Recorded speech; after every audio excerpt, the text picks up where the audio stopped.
नमस्कार किसान साथियों, आज हम बात करेंगे धान में प्रमुख लगने वाले रोगों के बारे में। और कोई भी धान में रोग लगे वो धान के उत्पादन को 30 से 50% तक कम कर देता है। जो पहला बीमारी आता है इसमें आता है सीड ब्लाइट, मतलब धान पुआल मतलब पैरे की तरह हो जाता है और काफ़ी ज़्यादा उत्पादन में कमी आ जाता है। आप देख सकते हो इसमें धान में क्या आता है, गहरे धब्बे टाइप का दिखाई देता है, सूखा टाइप दिखाई देना शुरू हो जाता है। ये नीचे से शुरू होता है, तापमान कम ज़्यादा होता है उससे होता है, और ये जनरली फंगस की वजह से होता है। तो आप फंगीसाइड का प्रयोग करके इसे आप कंट्रोल में कर सकते हो। जो अभी आप देख सकते हो कौन से फंगस की वजह से होता है। इसमें जो दवाई हमने स्क्रीन में लिखा है उसको आप डाल करके इसे कंट्रोल में ला सकते हैं। दूसरा आता है कंडुआ रोग फास्टमिट, जो हल्दी की तरह काला काला आप देखते हो धान में काला काला आ जाता है और लगभग 30 से 40% धान को वो क्या करना ख़राब कर देता है।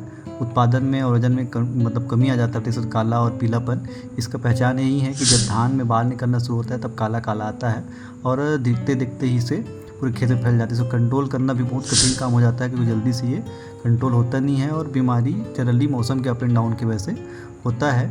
इसको अगर शुरुआत में कंट्रोल कर लो तो ठीक है, अगर नहीं कर पाया तो फिर बहुत मुश्किल हो जाता है इसे कंट्रोल करना। अब ये धान के अलग अलग प्रजातियों में अलग अलग एज में होता है। जैसे सितंबर अक्टूबर नवंबर के महीने में इसको देखा गया है और ये बहुत ज़्यादा जल्दी फैलता है और बहुत सारे राज्यों में जहाँ धान की खेती होता है वहाँ सभी राज्यों में लगभग ये फैल चुका है। इसे कंट्रोल करने के लिए आप केमिकल प्रयोग कर सकते हो और इसे जनरली कंट्रोल बहुत मुश्किल से किया जाता है अगर वो एक बार फैल जाए तो। लेकिन फिर भी इसे अगर शुरुआती अवस्था में तो आप जो स्क्रीन में दिया गया है दवाई का स्प्रे करके आप इसे कंट्रोल में ला सकते हो।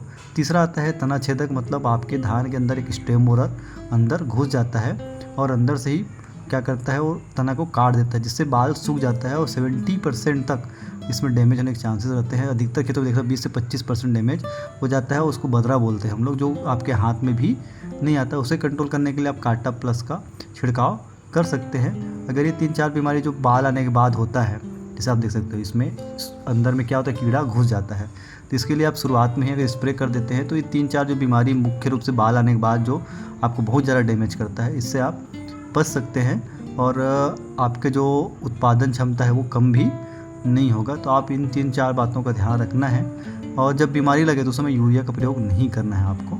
बाकी और जो बीमारियां आती हैं इसमें माहू हैं और सफ़ेद मक्खी का है, इसके लिए भी आप फंगीसाइड इंसेक्टिसाइड का प्रयोग समय समय पर करें। अपने खेत को देखें, आपकी जो मेड़ है उसमें सफाई रखें और सबसे बड़ी बात पानी कम ज़्यादा जब होता है खेत में तो आपको पानी को भी मेंटेन करना है और आपको धान को हमेशा देखते रहना है कि दूसरे खेत से आपके खेत में कोई बीमारी तो ट्रांसफ़र नहीं हो रहा है। अगर आप इन बातों का ध्यान रखते हैं तो डेफिनेटली आपके धान का अच्छा उत्पादन देखने को मिलेगा, चाहे आप कोई भी धान खेत में लगाएं। जानकारी कैसा लगा कमेंट करके बताना है। धन्यवाद।